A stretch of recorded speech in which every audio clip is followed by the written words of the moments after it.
po pala ang aming dinadaanan, Daang Marinig. Papunta po kami ngayon sa bayan. Magbabayad-bayad ulit ng ating mga bili ni Judith. Kasi lang po kami ng ilang bili ni Judith, tapos punta po kami ng Santa Rosa, may kukunin po kami.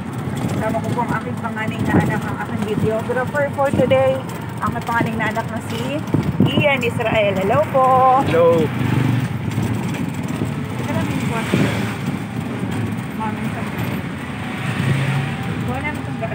Ito po yung aming dinadaanan. Napakaganda po ng panahon ngayon, katamtaman ng init, na may malamig na hangin.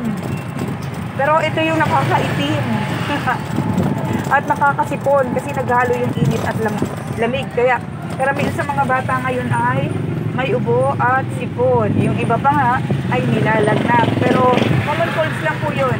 Gawa lang po yun ng panahon. So, nandun yung ganap. May nag-refer sa kalsada.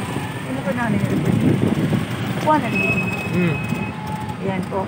Ganda po ng aming daan. Ako po ang driver ngayon kasi pag medyo malayo pa ang aming pupuntahan. Dalawang bayan ulit ang aming pupuntahan. Dapat hindi po. Ako po ang driver ngayon kasi pag ito pong aking anak ay napaka-consuming sa energy ng battery ng e-bike. Biyahe na naman po kami kasama po ang aming Wonder e-bike or sakay kami ng aming Wonder e-bike. Ganda po ng aming ano ngayon. Wala, tama-tama po kasi siya break nila. Pero si Bunso po, tsaka yung aking mga ako ay Friday pa po ang pasok nila. So ngayon po, ang aking anak ang start kahapon. Dapat kahapon pero nagpasa kayo anak ng mga requirements ano? Para sa school. Yung mga tinapos sila yung thesis nila, yung projects, requirements ng kanilang mga projects. So kaya ngayon, yan ngayon pa lang siya nag-start ng kanilang school break or sem break ng kanilang school. So till kailan ang pasok niyo anak? Pasukan niyo? Hanggang February 12.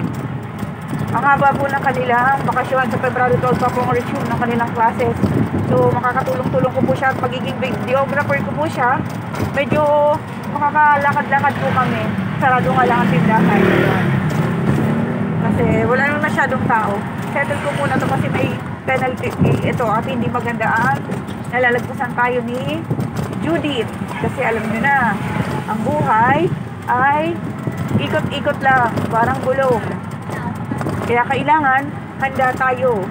So meron tayong mga protection gabay at walang masyadong utang hanggang may-ari at kung hindi kinakailangan, huwag tayong basta-basta mangungutang.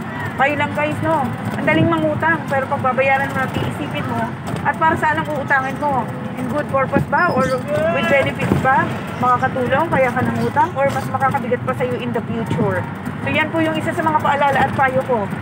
Iwasan po natin hanggang maaari ang utang. Kung kaya lang din naman po, huwag mangutang.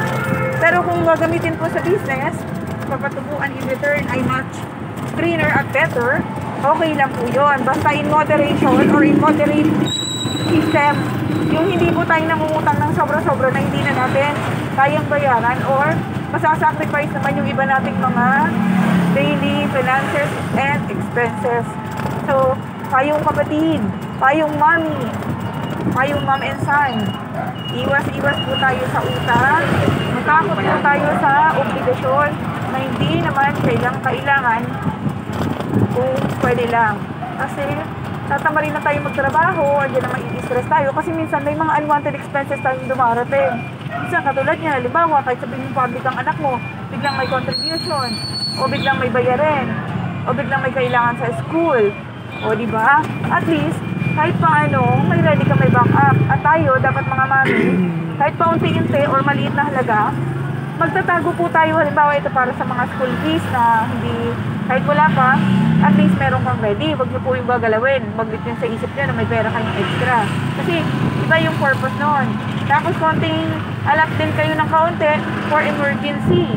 Halimbawa, bigla kayong nagkaroon ng lakad na hindi inaasahan. Meron kayong madudukot na para doon. Huwag niyo yung iisipin na meron kayo. Iba-ibahin yung lagayin nun.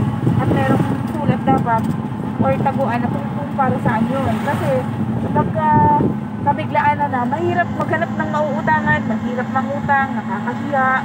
Minsan, sasama pa loob mo kahit hindi naman dapat pag hindi ka napagbigyan. Siyempre, hindi rin natin alam kung meron yung ating pinatarget na utangan. Hindi natin alam. Ito ang nakdaan ang ganda. Dali mga pulukan. Dito sa baba ka wala sa taas na. Diba? Yun lang po yung payo ko sa inyo. Masarap sumweldo na wala ka pang masyadong alalahanin or babayaran. Kasi pag marami ka nang binabayaran, nakatama rin ka ng pumasok, budget na budget, tipid na tipid, iisip mo, hindi mo pa napapasok, pwede mo na pambayad lang magpupunta yung pagtatrabahuin mo. Hanggat maaari na makakapag-save ka para in the future, pwede kang mag-business, or may gusto kang gawin, meron kang extra budget para doon. Or gusto mo i-partial yung family mo pag birthday mo, or gusto mong magluto kasama sila to enjoy nung free time or free day mo. Diba? Gano'n po sana. Huwag pong puro luho. Natutunan ko yan kasi dati isa rin po ako sa mga taong maluho. Gusto ko pag may sweldo ako, pag sa sweldo ako, meron akong remembrance. Hindi naman kailangan. Meron pa naman nagagamit. Minsan natatago lang, natatabi lang. Try mong ibenta yun. Hindi mo na mabalik yung dating price. Minsan na pag-iiwanan pa ng panahon, di ba? Yan, natuto po ako maigi doon. Pero kung yan ay i-invest mo naman, halimbawa, nag-purchase ka ng isang investment for the future, mapapakinabangan mo, good po yun. Okay po yun. Ibig sabihin, you have purpose in life. So, nag-i-strive ka na maigi to pursue at to achieve yung gusto mong parating at pagkaroon pagdating ng araw. Yun po yung tinuturo ko sa akin mga anak. Especially 2 boys and 1 girl, or on focus po for 2 boys. Sa goal nila sa buhay kasi sila pa yung minor at nasa aking poder.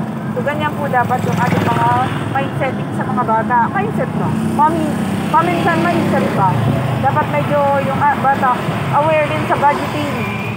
Costing at budgeting ng ating everyday expenses para sila din po, especially electric. Para aware din sila at least avoid too much exposure ng ating mga kids sa gadget. Gadget is not okay. Sometimes it helps, but most of the time it's not good. English yun.